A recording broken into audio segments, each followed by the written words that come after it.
Okay, let's share an app software today. First of all, again, we get into this FDROID. We go inside. Waiting for loading.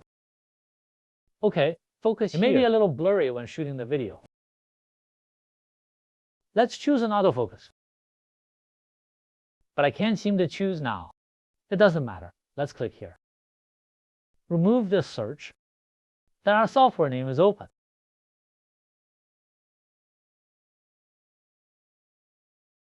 It's out here. Then we click because I have already downloaded it. If you didn't download it, here is the download. Then we click open. This is what he looks like. And now I'm switching to video mode. He comes in this photo mode by default. We click to switch to video mode. Why use this software? Let's take a look first. Like what? Now you see this is from another phone. It takes pictures of this system. This is an open camera. Then if you use this camera software once, first, you don't have to worry about your privacy being reported by the mobile phone system. The second one is that its UI is universal. So when you change your phone, the camera that comes with each mobile phone is different. I'm going to show you a little bit of that. This is from another phone. Now after you use this software, so no matter which phone you change to, you just use the software. Its operation, its interface is all you are used to. So there's no learning cost. Then you will follow your habits. Default to the highest efficiency mode. Of course, you could say there aren't that many mobile phones. I may not change my phone, but after preparation. The third most important thing is this software is highly scalable. It's a function that your native phone doesn't support. All it is, first, it will add a lot of plugin forms to increase the function. The second is to optimize the function because of the native mobile phone may not have such a good color camera. But his app, like changing the frame rate, modify mode, or some special effects, he will put it on for you. So this is also his characteristic effect. So what we're going to share in this issue is I mainly shoot videos now. Then I thought that back to my YouTube video, I mainly shoot with my mobile phone instead of our action camera, or a gimbal, or a drone or something, or a specialized camera. I just use my phone. I go out with only one cell phone. I'm going to finish my YouTube shoot. I shoot short videos. How do I do that? I must have used my own camera, plus some simple equipment. For example, the magnetic attraction on the back case of the mobile phone, it has not been operated here for a long time. Then let's talk about it first. How to set the resolution and frame rate on this phone. This is very important. The rest will be discussed later. So let's click on this first, the three dots above. Then I see here that the default is I have changed it to 4K. It can be adjusted here.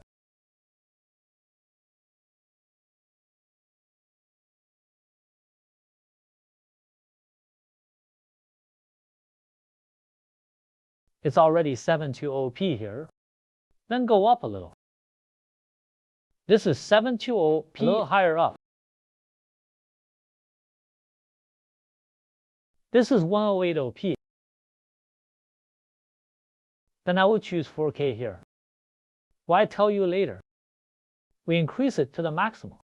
My phone only supports 4K. Okay, so 4000 is out. Notice that the frame rate is not there. Only the resolution and others are set here. There is another frame rate related to video that is very important. We click on the upper right. Then find this and slide up. Find this video setting. Then slide up again. You can see it. Here's a video at this one frame rate. We click on it. At first it was the default. Keep default. It will be automatic selection. Usually about 30 frames. That looks like my cell phone. It only supports 108p 60 frames and 4K 30 frames. But I set 60 frames here. I want to test it in 4K. Will it be compatible with the minimum 30 frames? Or rather, can this software unlock 4K 60 frames for me? Then set 60 here. You can see that below is 60. Okay, so I'm back to this interface. And look at this. Another phone comes natively. Why use this software? Let's say we switch to this video. You see this top right? Here is the default 1080p, 60 frames. But when I switch to 4K, he becomes 30 frames. Then when I click this 30 frames, he can't add any more because my phone only supports up to 4K 30 frames. Then switch to another time. Switching to 1080p, when I click this 30 frames, it can support 60 frames. So the first one I'm going to look at is open source software. Can you unlock it to 4K 60 frames for me? The second one is my other phone. It doesn't have this frame rate setting. Although this camera has, let's say our demo is over. Let's turn this camera off. Switch to this camera on my phone. Okay, this is for the second phone. This camera app is native. This is the native camera app of the first. You'll know when you see it. Why did I install this open source one? And then, for example, the interface is very simple. And then we click on this. This setting comes out. The default is 720p. Then slide. There are only so many options. Then cut them 108p. Wait a while before cutting 2160. Cut again, cut again. And now this shows 4000. But I want to adjust his frame rate. Then find this setting. You can see that this setting is very small. I slide up, swipe up. He doesn't have a frame rate option at all. And then we go back. So I can only choose these. Very simple function. Then this video. But wait a minute, I'll cut it.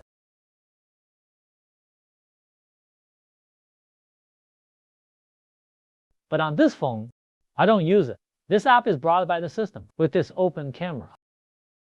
It will display my storage capacity, time, and I can also choose my resolution. I can also choose mine. Frame rate. This is what unlocks more manipulation for me. And then we come back. Then I set it all. First, he can put my simple system app what I want. All functions are displayed. There are switches and options.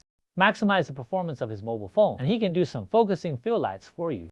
Some feature enhancements. The second one is this thing. Although he can choose that pixel and resolution and frame rate. But his interface is obviously different from this interface. It has a learning cost when you use it. And there will be some other problems. So when I installed this phone, then after installing the same app on this phone, it's free and open source. Then they can maintain the same habits and make the most of your phone's performance. And I'd like to make a special addition here. It's us who opened this place. Because my phone is special, when I bought my phone, I bought these two mobile phones. It was around $150. Now, if you sell secondhand, selling it is probably only worth thinking about. It's only worth about $30.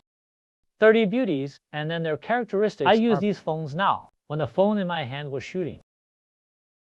Only supports 108p 60 frames and 4K 30 frames. So I'm in a dilemma on this YouTube. So, should I choose 4K but sacrifice my frame rate? Or should I bring up the frame rate but sacrifice my resolution 1080p? I'm not sure which one is suitable. It's the streaming of YouTube videos. I don't know when I want to make a video myself, which video effect is really satisfactory to me. Then I checked it yesterday. Online opinion is, first, if you are shooting people, shoot some sports scenes. Let's say you ride a bicycle, skiing, or some other sport. Then you exercise high-speed motion. For example, like this high-speed movement. You can choose 60 frames, 108p. Make sure it looks coherent. Normal. But if you shoot landscapes like mine, shoot this phone no 1. Objects without motion. No cycling, or a skateboard or something. If you don't shoot scenes with characteristic actions, then it is recommended that you choose 4K 30 because frames. 4K can contain more of this detail, includes more color information. Then he doesn't need to deal with it. This high-speed movement scene can also record, and then this looks like the naked eye effect. In fact, there is no difference. So let's summarize. That is why I recommend this. Let's take a look and recommend this open camera. 第一，我现在选择的都是开源免费的，它不会有一些广告，一些安全上的问题。第二，它集合大家的力量会给你，就是设置你喜欢的增强的功能。第三，就是系统自带的相机 APP 并不好用。我们聚焦一下，然后特别是这个刚刚演示的这个相机超简单，当你用这个 app 之后，你所有想的设置信息都出来了。然后你在两个手机不同切换的时候，那么你的使用的体验和界面是一样的，没有额外的学习成本。第三就是现在我们的这个 4K 30帧，我看它能不能帮我解锁 4K 60帧。我现在手机上我拍摄的这个手机也是安装了这个 app， 然后待会儿看一下是不是 4K 60帧，或者是假的 4K 30帧之类的。好，我推荐你啊，你做 YouTube 长视频或短视频的时候，无论是不是用自带的相机，你都可以装一个备用，把你的手机的性能发挥到最大，保持一样的使用体验。